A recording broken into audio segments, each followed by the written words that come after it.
कर्म के स्थान पर जन्म आधारित हो गई थी।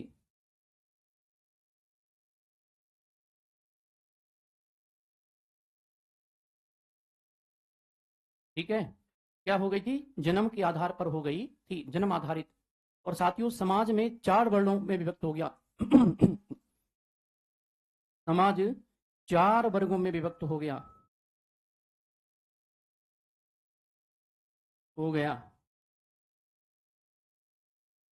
ब्राह्मण, क्षत्रिय, वैश्य और शूद्र। ब्राह्मण, क्षत्रिय, वैश्य और शूद्र।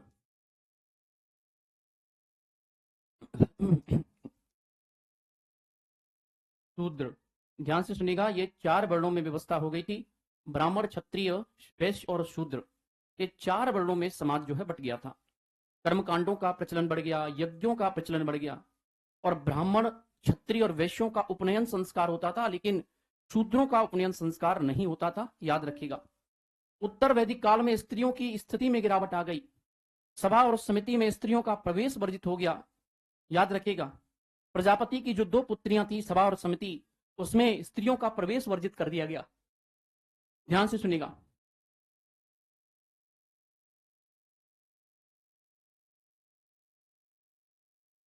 वैदिक काल में आश्रम व्यवस्था स्थापित हो गई। उत्तर वैदिक काल में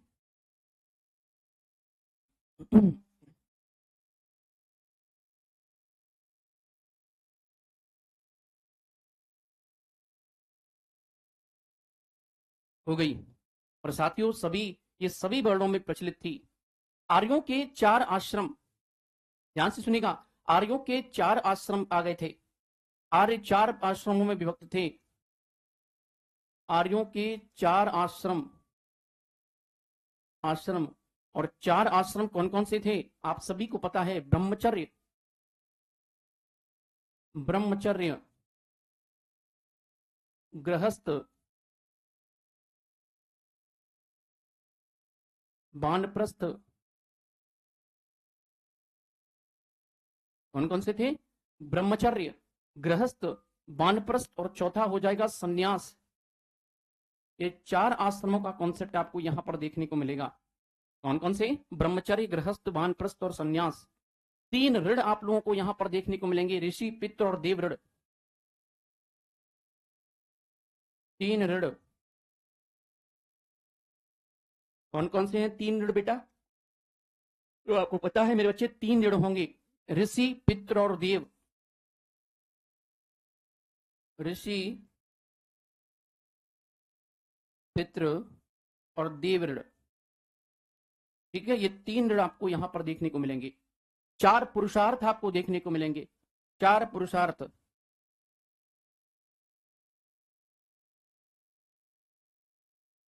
पुरुषार्थ कौन कौन से होंगे? धर्म, अर्थ, काम और मोक्ष।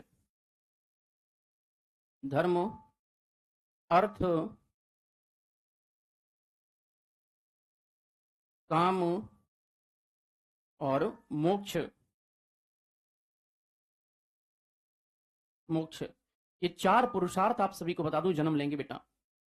ठीक है, मैंने क्या कहा? 4 जन्म पुरुषार्थ जन्म लेंगे, धर्म, अर्थ, काम और मोक्ष। एक और चीज ध्यान से सुनिएगा। बहुत सारे विद्यार्थी कह रहे हैं सर आप लाजवाब पढ़ाते हैं, शुक्रिया मेरे भाई। देखिए बेटा, एक चीज जानता हूं, क्लास में आकर के मैं अगर अपना 100% नहीं दे पाया तो मेरा कोई औचित्य नहीं बनता है, ना ही मेरी कोई आवश्यकता है पढ़ाने लिखाने को लेकर के। समझ रहे हैं? विवाह 8 प्रकार के होते थे, ध्यान से सुनेगा। अब आप कहेंगे गुरुजी विवाह 8 प्रकार के हमने पहली बार सुने हैं, बहुत सारे विद्यार्थी जो होंगे पहली बार सुने होंगे। क्या कहा मैंने? विवाह 8 प्रकार के होते थे।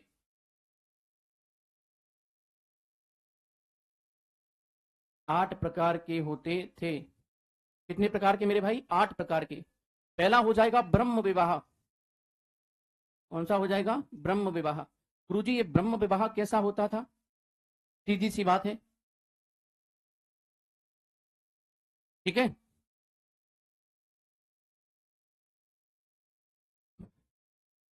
देखो बेटा, वैदिक काल किस काल के अंतर्गत आता है? ये कौन सा प्रश्न है? वैदिक काल, वैदिक काल है बेटा। और 8 प्रकार के विवाहों में पहला विवाह मिलेगा आप सभी को ब्रह्म विवाह। और ब्रह्म विवाह वो विवाह होता था जिसमें अच्छे और सुयोग्य वर से वैदिक रीति रिवाजों के अनुसार कन्या की सहमति से होता था। इसे ब्रह्म विवाह कहते थे, जो आपका हमारा होता है। समझ रहे हैं? जैसे मेरा हुआ, बाकी के लोगों का हुआ, ये ब्रह्म विवाह कहलाता है। अच्छे और सुयोग्य वर से, यानी कि माता पिता की राजी से, रजामंदी से, वैदिक रीति रिवाजों के अनुसार कन्या की सहमति से होता था। दूसरा हो जाएगा दैव विवाह। याद रखिएगा, कौन सा होगा? दैव विवाह। गुरुजी दैव विवाह कैसा होता था? थोड़ा सा इसको भी एक्सप्लेन करिए। तो यज्ञ में विधिवत कर्म करने वाले ऋत्विज यानी कि पंडित को अलंकृत करके कन्यादान करना दैव विवाह कहलाता है। ध्यान रखिएगा, यज्ञ में विधिवत कर्म करने वाले ऋत्विज यानी कि पंडित को अलंकृत करके कन्यादान करना दैव विवाह कहलाता है। याद रखिएगा। तीसरा हो जाएगा आर्ष विवाह। कौन सा हो जाएगा बच्चे? आर्ष विवाह। आर्ष विवाह कौन सा होता था मेरे भाई? ध्यान से समझिएगा। धर्म के लिए वर्ष से 1 या 2 जोड़े गाय बैल लेकर के कन्या का दान करना आर्ष विवाह कहलाता है। क्या कहा मैंने? धर्म के लिए वर्ष से 1 या 2 जोड़े गाय और बैल लेकर के कन्या का दान करना आर्ष विवाह कहलाता है। फिर चौथा मिलेगा प्रजापत्य विवाह। कौन सा मिलेगा बच्चे? प्रजापत्य विवाह। हालांकि इनको लिखने की आवश्यकता नहीं है, ना ही इनको पढ़ने की आवश्यकता है, क्योंकि आज दिनांक तक कभी प्रश्न बना नहीं है बेटा इनसे। ठीक है, कॉलेज वॉलेज के एग्जाम में कभी बन जाए तो बन जाए। आर्ष विवाह होता था धर्म के लिए वर्ष से 1 या 2 जोड़ी गाय और बैल लेकर के कन्या का दान करना, ये आर्ष विवाह कहलाता था। और प्रजापत्य विवाह क्या कहलाता है? पिता वर से कहता है कि तुम दोनों एक साथ गृहस्थ धर्म का पालन करो, और ऐसा विवाह प्रजापत्य विवाह कहलाता है। फिर अगला मिलेगा असुर विवाह। कौन सा मेरे भाई? असुर विवाह। ये असुर विवाह कैसा होता था? सीधी सी बात है, आप लोगों को इसमें असुर दिख रहे हैं, तो कन्या को खरीद कर यानी कि आर्थिक रूप से विवाह करना असुर विवाह कहलाता है, जो आजकल हो रहा है बेटा। कन्या मिल नहीं रही है, लड़के कुंवारे हो रहे हैं, और कुंवारा की वजह से क्या हो रहा है? उनको उनके माता पिता जो होते हैं पैसे देकर के लड़की को खरीद लेते हैं और अपने बेटे के विवाह कर देते हैं। समझ रहे हैं? ये असुर विवाह कहलाता है। तो कन्या को खरीदकर आर्थिक रूप से विवाह करना जो है असुर विवाह कहलाता है। छठवां है गंधर्व विवाह। कौन सा है मेरे प्यारे बच्चों? गंधर्व विवाह। गुरुजी ये गंधर्व विवाह कौन सा होता है? तो गंधर्व विवाह से तात्पर्य है ये प्रेम विवाह का एक रूप है, जिसमें वर और कन्या अपनी सहमति से माता पिता की अनुमति के विवाह करते हैं। ध्यान रखिए, लव मैरिज जिसे कहते हैं। समझ रहे हैं? ये गंधर्व विवाह है, यानी कि ये कैसा है? लव मैरिज है बेटा। राक्षस विवाह, 7वां है राक्षस विवाह। कौन सा है मेरे भाई? राक्षस विवाह। याद रखिएगा, कि राक्षस विवाह कौन सा होता है? इसमें ध्यान से सुनेगा, इसमें कन्या की सहमति के बिना उसका अपहरण करके जबरदस्ती विवाह किया जाता है। समझ रहे हैं? मान लीजिए कन्या जो है मना कर रही है लड़के से कि भाई मैं तुम्हें प्यार मोहब्बत नहीं करती, लड़का कह रहा है मैं तुझसे ही शादी करूंगा, तेरे सिवा किसी से ब्याह करूंगा ही नहीं। भाई नहीं करेगी, कोई बात नहीं, मंडप से उठा ले जाऊंगा। अर्जुन पंडित टाइप का व्यक्ति है, गया, लड़की दूसरों के साथ फेरे ले रही है, वहीं से क्या किया इसने? वहां से उठा लिया, उसका अपहरण कर लिया और उससे विवाह कर लिया। यह होता था राक्षस विवाह। फिर अगला हो जाएगा 8वें नंबर का पिशाच विवाह। पिशाच विवाह, ये पिशाच विवाह कैसा होता था मेरे भाई? पिशाच विवाह वो होता था, अगर मान लीजिए कोई कन्या है, वो सो रही है, बेहोश हो गई है, या उसकी नींद में हम लोगों ने उसकी पानी में, उसके खाने में हमने कुछ बेहोशी की दवा मिला दी, या मान लीजिए मानसिक दुर्बल है, उसकी मानसिक स्थिति ठीक नहीं है, ऐसे में उसके साथ में हम लोगों ने फिजिकल रिलेशन बना लिया, शारीरिक संबंध बना लिए, और शारीरिक संबंध बनाने के बाद उससे विवाह करना जो है वो कहलाता है पिशाच विवाह। समझ रहे हैं? बात समझ रहे हैं साथियों? मेरी बेटा अरेंज मैरिज है। ठीक है, तो प्यारे साथियों ये हो जाएंगे 8 विवाह, 8 प्रकार के। ठीक है, इसके बाद बारी आएगी मेरे भाई ग्रह सूत्रों के में संस्कारों की संख्या 16 मिलती है। तो 16 संस्कार आप लोगों को यहां पर देखने को, पढ़ने को मिलेंगे। कौन से मिलेंगे प्यारे बच्चों? 16 संस्कार आप लोगों को यहां पर देखने को मिलेंगे। गुरुजी ये 16 संस्कार कौन कौन से होते हैं? 16 संस्कार कौन कौन से होते हैं? हमने तो 16 संस्कार भी कभी नहीं पढ़े हैं। ठीक है, सद्दाम अंसारी पूछ रहे हैं कितनी शादी हुई है सर आपकी? बख्श दो मेरे भाई, एक में ही प्रसन्न हूं। ठीक है, इसके अलावा मुझे नहीं चाहिए भाई कोई। समझ रहे हैं? एक में ही प्रसन्न हूं, बख्श दीजिए मुझे। तो मैंने क्या कहा? पहला होगा 16 संस्कार में जो होगा गर्भाधान संस्कार। कौन सा होगा? गर्भाधान संस्कार। अब ये गर्भाधान संस्कार क्या होता है मेरे भाई? गर्भाधान संस्कार होता है संतान प्राप्ति के लिए जो किया जाने वाला संस्कार है, उसे गर्भाधान संस्कार कहते हैं। जिसे गोद भराई भी कहते हैं, कि भाई महिलाओं की गोद भर गई है, सीधी सी बात है, तो हो सकता है संतान हो जाए, आ जाए बच्चे गर्भ में। दूसरा हो जाएगा पुंसवन संस्कार। कौन सा है? पुंसवन संस्कार। गुरुजी ये पुंसवन संस्कार कैसा होता है, थोड़ा सा इसके बारे में भी डिटेल्ड बताइए। पुंसवन संस्कार गर्भधारण के लगभग 3 महीने बाद, मान लीजिए किसी माता के गर्भ ठहर गया तो उसके 3 महीने बाद गर्भस्थ शिशु के स्वास्थ्य और उसकी सुरक्षा के लिए ये संस्कार किया जाता है। अगला है सीमंतोन्नयन पुरस्कार।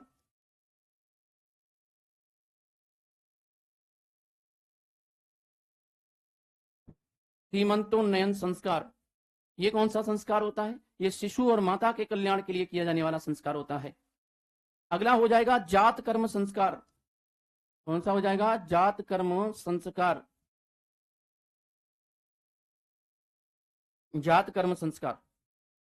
और इसके अलावा ये जात कर्म संस्कार कैसा होता है? नवजात शिशु के जन्म के बाद किया जाने वाला संस्कार है, याद रखिएगा। ठीक है, इसके बाद नामकरण संस्कार आ जाएगा। नामकरण संस्कार, भाई ये नामकरण का संस्कार कैसा होता है? तो प्यारे बच्चों, जन्म के बाद शिशु को एक नाम दिया जाता है। जैसे मेरा नाम रवि मोहन शर्मा रखा गया, तो भाई सीधी सी बात है जन्म के बाद ही तो रखा गया होगा। इसके बाद निष्क्रमण संस्कार रहा जाएगा बच्चे, निष्क्रमण संस्कार। निष्क्रमण संस्कार, ये निष्क्रमण संस्कार होता है जब पहली बार बालक जन्म के बाद घर से बाहर निकलता है, उसको बाहर की धूप दिखाते हैं, हवा दिखाते हैं, उस समय को निष्क्रमण कहा जाता है। अन्नप्राशन संस्कार। अन्नप्राशन संस्कार, गुरुजी ये अन्नप्राशन संस्कार होता क्या है? ये होता है जब पहली बार बच्चे को हार्ड भोजन कराया जाता है, यानी कि कठोर भोजन। अभी तक तो बच्चा क्या था भाई, थोड़ा सा जूस पी लेता था, थोड़ा सा पानी पी लेता था, माँ का दूध पी रहा था, ऊपर का दूध पी रहा था। ऊपर का दूध मतलब समझ रहे हैं आप, मतलब गाय भैंस इनका छोटा छोटा थोड़ा थोड़ा दूध पी रहा था। अब उसको थोड़े से बाहर की चीजें जैसे लौकी की सब्जी और रोटी पूड़ी ये सब चीजें, पराठा, ये खिलाया जा रहा है, तो उसे निष्क्रमण संस्कार कहते हैं। अगला मिलेगा अन्नप्राशन संस्कार, मैंने मतलब पहली बार ठोस भोजन अन्न खिलाया जाता है। अगला हो जाएगा चूड़ा कर्म संस्कार। चूड़ा कर्म संस्कार, ये चूड़ा कर्म संस्कार क्या कहता है? ये कहता है शिशु के बाल पहली बार काटे जाते थे, ये चूड़ा कर्म कहलाता है, यानी कि जिसे मुंडन कहा जाता है।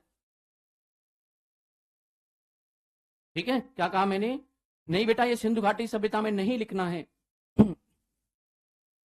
ठीक है, ये वैदिक काल में लिखना है।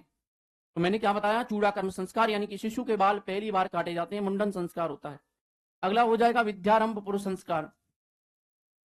विद्यारंभ संस्कार, यानी कि बच्चा जो है विद्या का आरंभ करेगा, इसके बाद विद्यारंभ। इसके बाद कर्णभेद संस्कार। कर्णभेद संस्कार से क्या तात्पर्य है? पहली बार बच्चा जो है क्या करेगा मेरे भाई? कान का क्या करेगा?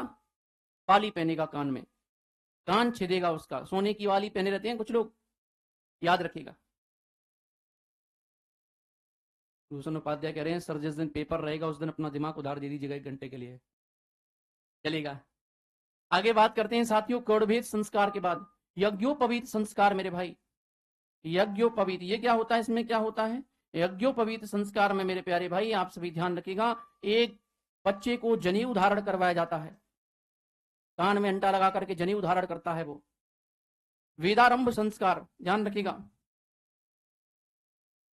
वेदारंभ संस्कार, इसमें क्या होता है? बच्चा वेदों की ओर अध्ययन करता है, वेदों का अध्ययन करता है। केशांत संस्कार, अब ऐसे में केशांत, केस से क्या होता है? बाल, मतलब भाई बच्चे की दाढ़ी मूछ आने लगी है, वो उनको बनाने लगेगा, बढ़िया किसी नाई की दुकान पे जाकर के, बढ़िया पार्लर पे जाकर के तैयार वैयार होने लगेगा। मेरे जैसे थोड़ी ना भाई वो ऐसे दाढ़ी वाड़ी में रहेगा आदि मानव की तरह, तो दाढ़ी बनाने की प्रक्रिया शुरू हो जाएगी। समावर्तन संस्कार, समावर्तन संस्कार मतलब पहली बार बच्चा जो है शिक्षा दीक्षा लेकर के घर वापस लौटेगा, उसको समावर्तन संस्कार कहेंगे।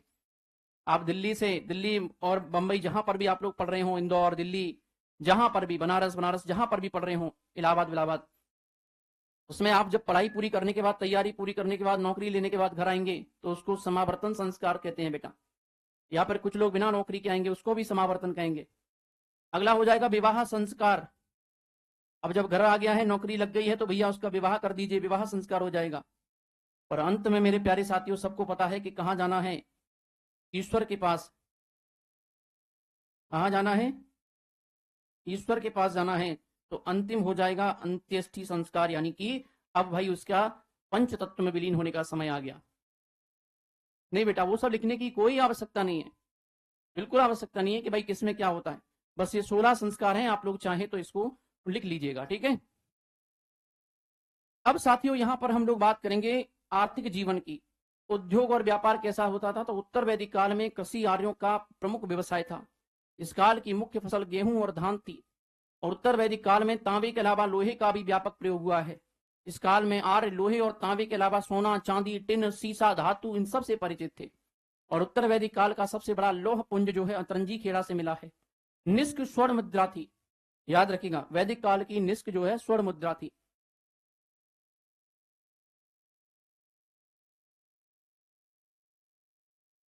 मुद्रा थी, कैसी थी? स्वर्ण मुद्रा। सतनाम चांदी की मुद्रा थी।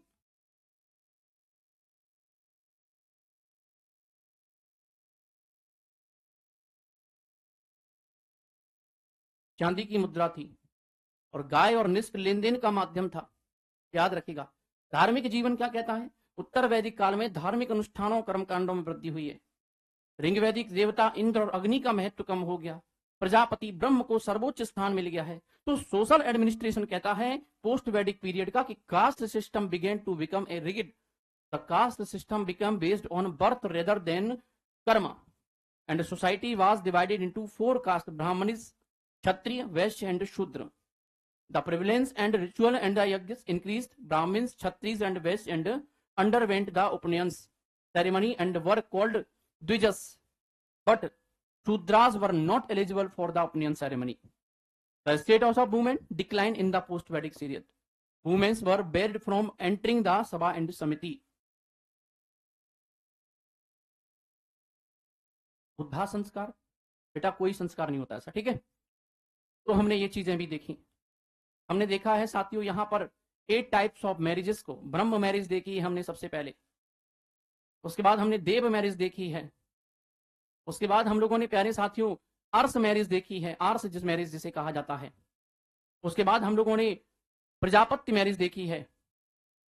उसके बाद हम लोगों ने प्रजापत्य के अलावा असुर मैरिज देखी है साथियों। गंधर्व मैरिज देखी है साथियों। गंधर्व के अलावा साथियों हमने रक्षा मैरिज देखी है, राक्षस मैरिज जिसे कहा जाता है, समझ रहे हैं। और इसके अलावा प्यारे बच्चों हम लोगों ने एकदम से सारी चीजों को देखते हुए आगे बढ़े हैं और 16 संस्कारों में एंट्री की है। हमने गर्भाधान संस्कार देखा, पुंसवन संस्कार देखा, सीमंतोनयन संस्कार देखा, जात कर्म संस्कार देखा, नामकरण संस्कार देखा, निष्क्रमण संस्कार देखा, अन्नप्राशन संस्कार देखा है साथियों, चूड़ा कर्म संस्कार देखा है साथियों, विद्यारंभ संस्कार देखा है साथियों, कर्ण वेदा संस्कार देखा है, यज्ञोपवीत संस्कार देखा है, वेदारंभ संस्कार देखा है और केशवांत संस्कार देखा है। इसके अलावा विवाह संस्कार देखा है, अंत्येष्टि संस्कार देखा है। तो हमने ये सारी चीजों को बहुत ध्यान से समझा और चीजों को ध्यान से देखा। अब हम 6ठी शताब्दी ईसा पूर्व में प्रवेश करने जा रहे हैं साथियों, ध्यान से सुनिएगा। 6ठी शताब्दी ईसा पूर्व, 6ठी शताब्दी ईसा पूर्व, ईसा पूर्व, ये 6ठी शताब्दी ईसा पूर्व जो है बड़ा ही शानदार शासनकाल रहेगा बेटा। 6ठी शताब्दी ईसा पूर्व का क्यों रहेगा? क्योंकि मेरे प्यारे बच्चों आप सभी को बता दूं कि 6ठी शताब्दी ईसा पूर्व में 2 ऐसे व्यक्तित्वों का जन्म होगा जो इतिहास में अपना नाम अंकित करेंगे। 6ठी शताब्दी ईसा पूर्व का काल सामाजिक, धार्मिक, राजनीतिक और आर्थिक अशांति का काल था। 600 ईसा पूर्व मध्य गंगा घाटी में कई धार्मिक आंदोलनों में क्षत्रियों ने बढ़ चढ़कर हिस्सा लिया और लोहे के बढ़ते प्रयोग में इन्होंने महत्वपूर्ण भूमिका निभाई। और लोहे के आविष्कार के कारण ही कृषि क्षेत्र में क्या हुआ है? क्रांति आई है मेरे बच्चे, समझ रहे हैं। इस समय अनेक संप्रदाय अस्तित्व में आए हैं जिसमें केवल बौद्ध और जैन धर्म ही प्रसिद्ध हुए। बेटा इस समय 21वीं सदी चल रही है, हमें कैसे पता? क्योंकि बेटा गिने जा रहे हैं, सीधी सी बात है, काउंट किए जा रहे हैं। बौद्ध धर्म की होगी बात 6ठी शताब्दी ईसा पूर्व में, बौद्ध धर्म। और बौद्ध धर्म में भी मेरे प्यारे साथियों एक और नाम जुड़ करके आएगा जिसका नाम होगा महात्मा बुद्ध। आप लोगों ने अभी तक मेरे को पढ़ाते हुए सुना है, पढ़ते हुए सुना है, आज आप कहानी नुमा चीजों को समझेंगे, देखेंगे, जानेंगे। आप गौतम बुद्ध के बारे में चर्चा करेंगे साथियों। इस सेशन की शुरुआत में 2 लाइनों से करना चाहता हूं मेरे प्यारे बच्चों, ध्यान से एक मंत्र मुग्ध होकर के कहानी सुनिएगा। इस सेशन की शुरुआत में 2 लाइनों से करना चाहता हूं कि जिंदा वही है जिसकी आस जिंदा है, जिंदा वही है जिसकी प्यास जिंदा है। अरे सांस लेने का नाम ही जिंदगी नहीं है दोस्त, जिंदा वही है जिसका विश्वास जिंदा है।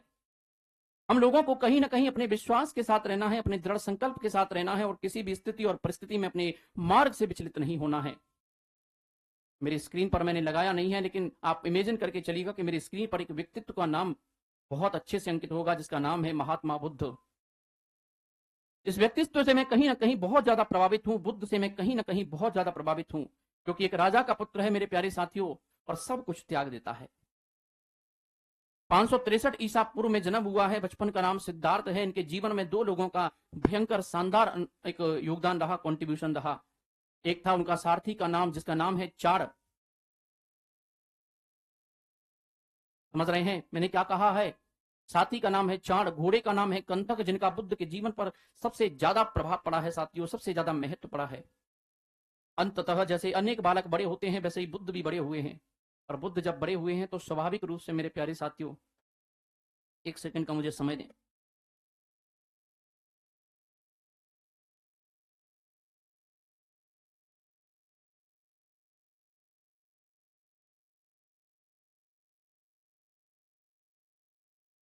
नहीं बेटा, राहुल इनका नाम नहीं है, राहुल इनके पुत्र का नाम है।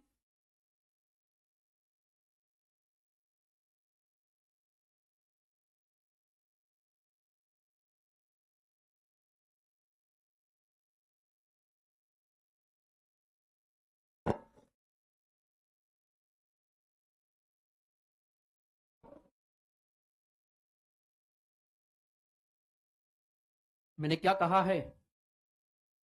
अंततः बुद्ध बड़े हुए हैं, और बुद्ध जब बड़े हुए हैं तो स्वाभाविक रूप से कहीं ना कहीं मैं आप लोगों को बुद्ध की कहानी में कुछ चीजें आपको बताना चाहता हूं। अपने सारथी चार से भगवान बुद्ध ने इच्छा व्यक्त की है, आज मैं नगर भ्रमण करना चाहता हूं। नगर भ्रमण करने के लिए भगवान बुद्ध घर से निकले हैं और उन्होंने अपने जीवन में 4 दृश्य देखे हैं प्यारे बच्चों। कहा जाता है भगवान बुद्ध का जब जन्म हुआ तो बड़े बड़े विद्वानों, मनीषियों और ज्योतिषाचार्यों ने कहा था कि ये बालक चक्रवर्ती सम्राट बनेगा।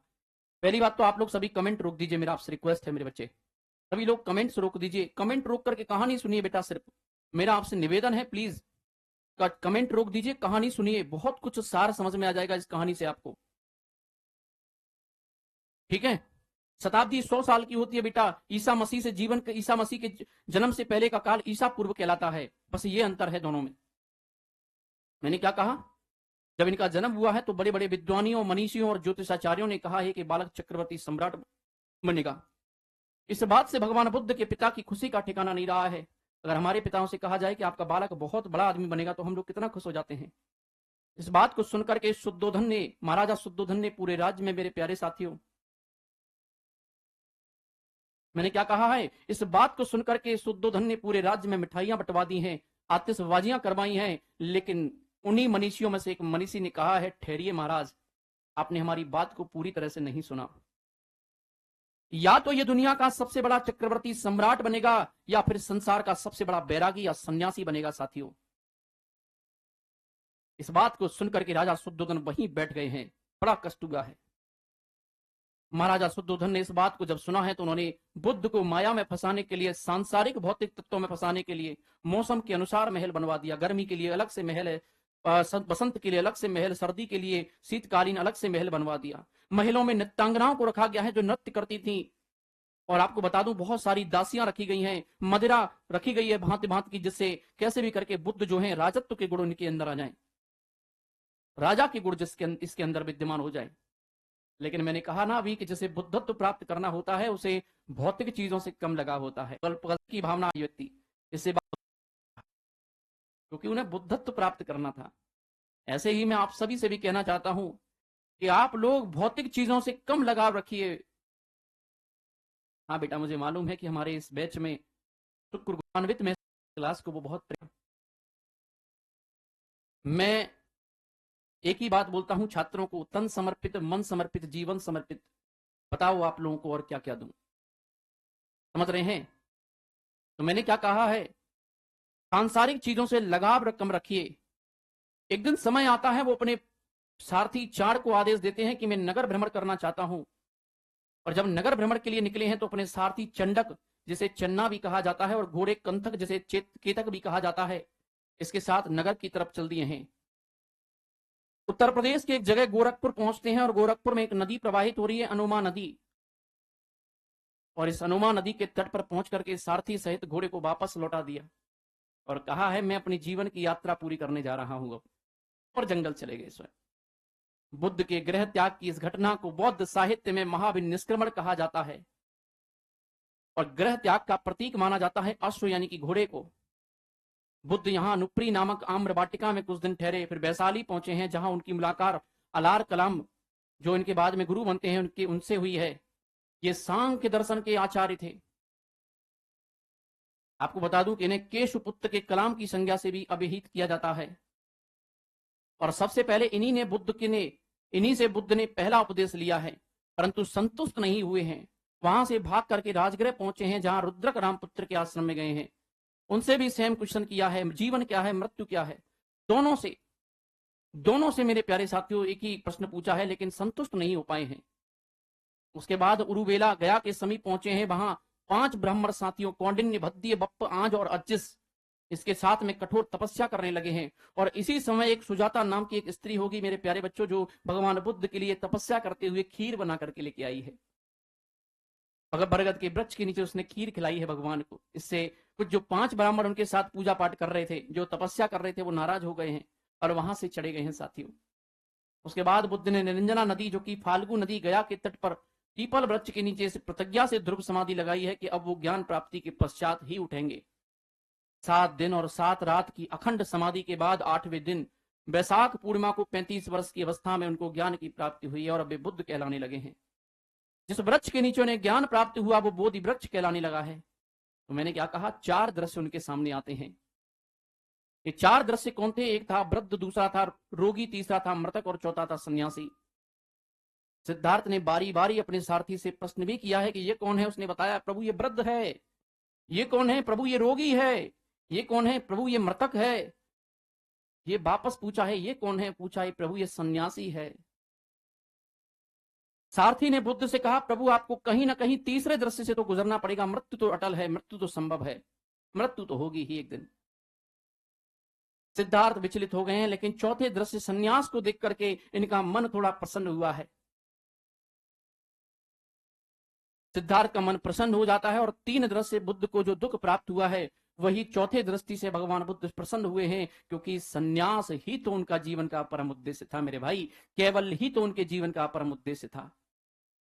बुद्ध वापस महल लौट आते हैं, लेकिन मन घर पर नहीं लगा, क्योंकि सिद्धार्थ से बुद्धत्व की ओर जाने का उनका जो मन विचलित हो रहा था। इसी प्रकार हमारे मन में भी जिज्ञासा होनी चाहिए कि 29 वर्ष की अवस्था में, भरी जवानी में, वो सारी धन संपदा को छोड़ करके व्यक्ति गृह त्याग कर देता है। और 29 वर्ष की अवस्था में भगवान बुद्ध के गृह त्याग की घटना को बौद्ध ग्रंथों में महाविनिष्क्रमण कहा गया है मेरे प्यारे बच्चों। मैंने कहा ना कि निष्क्रमण तो संसार के बहुत से लोगों ने किया, लेकिन यह महाविनिष्क्रमण था। इस महाविनिष्क्रमण के बाद संसार की दिशा और दशा दोनों को परिवर्तित कर दिया।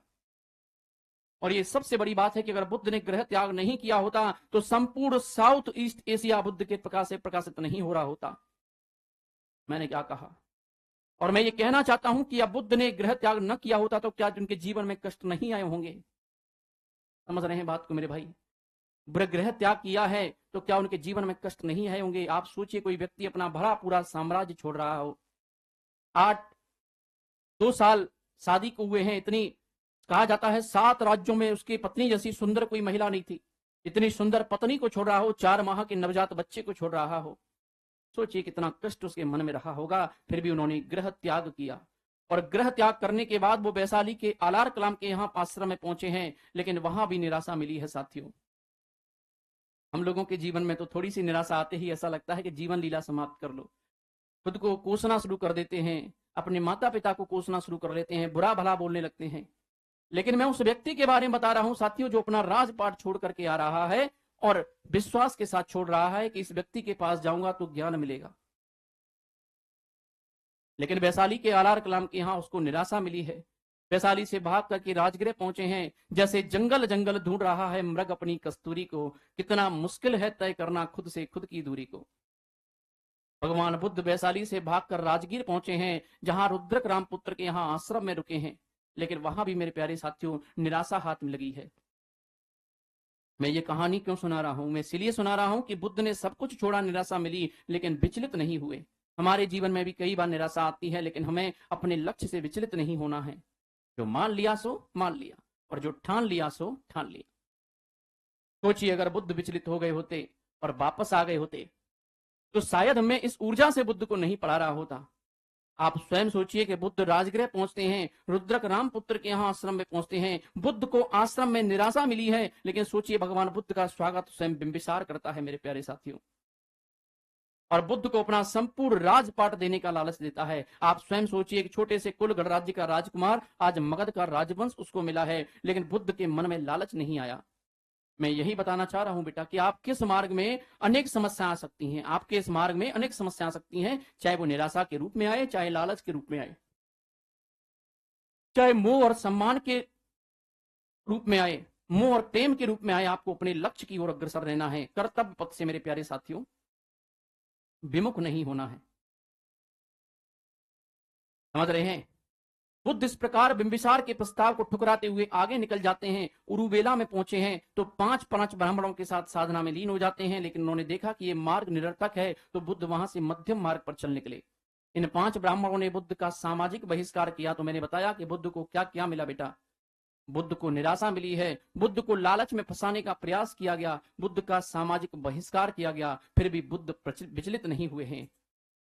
क्योंकि मेरे प्यारे साथियों, जो लोग मार्ग पर चल पड़ते हैं, अकेले चलने का हौसला रखते हैं, एक दिन उनके पीछे काफिले होते हैं। मैंने बार बार कहा है कि इश्क करना है तो बुद्ध की तरह करो, क्योंकि इश्क का अर्थ होता है इबादत करना। और यदि आप अपने लक्ष्य से इबादत करना सीख गए, तो आप ये समझ लेना कि आपका जीवन सफल हो जाएगा। इश्क करना है तो किताबों से करो, बेवफा भी हुई तो आपको काबिल बनाकर छोड़ेगी। 35 वर्ष की अवस्था में बुद्ध को निरंजना नदी के तट पर बोध गया में पीपल के वृक्ष के नीचे वैशाख पूर्णिमा की रात्रि को कैवल्य की प्राप्ति हुई है, लक्ष्य की प्राप्ति हुई है। बुद्ध सिद्धार्थ से बुद्ध बन गए। आपको क्या लगा इसके बाद भी समस्या कम होंगी? नहीं मेरे बच्चे। केवल प्राप्ति के बाद बुद्ध राजगृह पहुंचे हैं, सारनाथ पहुंचे हैं, कौशाम्बी पहुंचे हैं। ज्ञान प्राप्ति के बाद जब वो कौशाम्बी पहुंचे हैं, तो कौशाम्बी की सबसे सुंदर लड़की मांग दिया ने भगवान बुद्ध से कहा है कि भगवान मुझे आपसे विवाह करना है। ये वही मांग दिया है जिसका विवाह वत्स राजा उदयन के साथ में होगा। उस लड़की ने भगवान बुद्ध के सामने विवाह का प्रस्ताव रखा। सोचिए भगवान बुद्ध के मन में क्या आया होगा। वहां भी भगवान बुद्ध ने मुस्कुराकर उसके पिता से कहा, मैं अपनी पत्नी, सुंदर पत्नी यशोधरा और अपने पुत्र को छोड़ करके निकला हूं मेरे माते, मेरा लक्ष्य कुछ और है। और वहां से निकल जाते हैं। वहां से अपने गृह नगर लुम्बिनी पहुंचते हैं। ये वही लुम्बिनी है मेरे प्यारे साथियों, जहां भगवान बुद्ध की अंतिम परीक्षा होने जा रही है। जब नगरवासियों को यह खबर मिली कि उनका राजा आ रहा है, उनका भगवान आ चुका है, सब लोग प्रसन्न हैं, सब लोग उत्सव मना रहे हैं। सभी घरों में दिवाली जैसा उत्सव मनाया जा रहा है, सिर्फ एक व्यक्ति को छोड़ करके। और ये व्यक्ति कौन है? कौन हो सकता है? तो वो व्यक्ति कौन है जो दुखी है, वो नाराज है? वो है यशोधरा। यशोधरा जीव है, बुद्ध आज ब्रह्म है। जब भिक्षा मांगते हुए, हाथ में झोली है बेटा, भगवान बुद्ध के हाथ में जो झोली होती है, जो कपड़े पहने होते हैं, पीताम्बरी ओढ़े होते हैं, उसी की झोली को आगे करते जाते हैं, भिक्षाम देही भिक्षाम देही। भीख मांग रहे हैं, घरों घरों से भीख मांग रहे हैं, क्योंकि बुद्ध में मांगते हैं बेटा, बुद्ध तो भगवान बन के आए हैं ना, तो भोजन के लिए भीख मांग रहे हैं। अचानक सभी घरों से होते हुए निकल रहे हैं, तो अपने घर के सामने जाकर के ठहर जाते हैं। और जब बुद्ध और यशोधरा की मुलाकात होती है, तो यशोधरा अपने पति धर्म को निभाने के लिए बुद्ध से हक मांगती है, पूछती है, महाराज क्यों छोड़ के चले गए थे? क्या गलती थी मेरी और तुम्हारे, मेरे इस पुत्र की, कि आप हमें सोता हुआ छोड़ करके चले गए थे? मैं तो पत्नी ठहरी, फिर विवाह ही क्यों किया? उलाहना दे रही है बेटा, फिर विवाह क्यों किया? ये पुत्र ही, बच्चा पैदा ही क्यों किया जब आपको ऐसा ही करना था? तो यशोधरा और बुद्ध के बीच में बेटा संवाद हुआ है। भगवान बुद्ध जो है झरझर आंसू करके रोने लगे हैं। प्यारे बच्चों, भगवान बुद्ध से क्या होता है? भगवान बुद्ध से हक मांगती है। आप समझने का प्रयास करिएगा मैंने क्या कहा, मेरी चीजों को समझने का प्रयास करिएगा कि मैंने क्या कहा।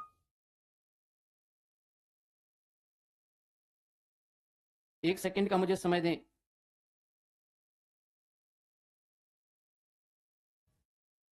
इसके बीच में यशोधरा के बीच में संबद्ध हुआ है, ध्यान से सुनिएगा। प्यारे साथियों, संवाद हुआ है, बुद्ध रोने लगे हैं, आंखों से आंसू झर रहे हैं। समझ रहे हैं? जब ये वार्तालाप और आगे चला तो बुद्ध जरा विचलित हो गए हैं। भगवान बुद्ध ने सोचा कि आलिंगन कर लेता हूं, गले लगा लेता हूं, लेकिन तभी भगवान बुद्ध ने अपना कमंडल आगे करते हुए कहा है कि हे माते भिक्षाम देही। जैसे ही यशोधरा ने सुना है माते भिक्षाम देही, यशोधरा विचलित हो गई, उनकी आंखों से झरझर आंसू बहने लगे हैं, उनके पैरों के नीचे से जमीन सरक गई। कहा जाता है कि यशोधरा इतना रोती है कि बुद्ध का कमंडल भर जाता है। तो ये बुद्ध की अंतिम परीक्षा है कि बुद्ध निरंजना के तट पर इस बोध गया में अगर ज्ञान प्राप्ति करने में कुछ अपूर्णता रह गई, बुद्ध को रह गई, तो यशोधरा की आंसुओं ने बुद्ध के कमंडल को भर करके उसे पूर्ण कर दिया। इस प्रकार बुद्ध पूर्ण हो जाते हैं। जानते हो बुद्ध को भिक्षा में क्या मिला है मेरे भाई? आप स्वयं सोचिए वो व्यक्ति अंदर से कितना मजबूत है। यशोधरा ने कहा कि प्रभु मैं भिक्षा तो दूंगी, उसने अपने पुत्र राहुल को आगे कर दिया और यशोधरा ने कहा आप इसे लेकर के जा सकते हैं। आप सोचिए ये दृश्य कैसा रहा होगा। लेकिन बुद्ध ने जवाब दिया, यशोधरा जो तुझे छोड़कर गया था वो कोई और था, वो सिद्धार्थ था। जो तेरे सामने खड़ा है वो बुद्ध है, सिद्धार्थ तेरा था, बुद्ध संसार का है। मैं यही तो बात आप सभी को कहना चाहता हूं कि आपके जीवन में न जाने कितनी समस्या आएंगी, लेकिन आपको अपने मार्ग से विचलित नहीं होना है। इन बुद्धत्व लोगों से भी मैं यही तो ज्ञान प्राप्ति के बोलना चाहता हूं कि यदि निराशा मिलती है तो परेशान नहीं होना है, सामाजिक बहिष्कार होता है तो विचलित नहीं होना है, कोई भी परेशानी आए, कोई भी समस्या आए, विचलित नहीं होना है। इस प्रकार भगवान बुद्ध कहीं ना कहीं अपने मार्ग पर निकल पड़े और आम्रपाली जैसी वैशाली की नगर वधू ने भगवान बुद्ध से मिलने का प्रयास किया है। भगवान बुद्ध ने उसके आतिथ्य को स्वीकार तो कर लिया, लेकिन वैशाली के लोगों ने भगवान बुद्ध का विरोध किया है, क्योंकि भगवान बुद्ध वैशाली की नगर वधू आम्रपाली का आतिथ्य स्वीकार करते हैं। नगर वधू वेश्या को कहते हैं बेटा। दरअसल आम्रपाली को लगा कि भगवान बुद्ध उसके रंग में रंग जाएंगे, लेकिन आम्रपाली स्वयं भगवान बुद्ध के रंग में रंग गई है। उसने अपना पैशन यानी कि अपना व्यापार छोड़ दिया, अपना जो धंधा था वो छोड़ दिया, और इस प्रकार वो बौद्ध भिक्षुणी बन जाती है और बौद्ध संघ के अंदर प्रवेश आ जाता है। मैं आप सभी से यही कहना चाहता हूं कि आप बुद्ध को समझिए, बुद्ध को पढ़िए और ये निर्णय लीजिए कि जीवन में जब समस्या हुई तो बुद्ध विचलित नहीं हुए हैं। इस प्रकार हमें भी अपने अनेक समस्या आ सकती है, हमें विचलित नहीं होना है, अपने लक्ष्य को भेदना है। एक बालक कह रहा है कि सर आप इतना बड़ा चढ़ा के बुद्ध के बारे में क्यों बता रहे हैं? बेटा बड़ा चढ़ा के नहीं बता रहा हूं, इस बात को समझिएगा।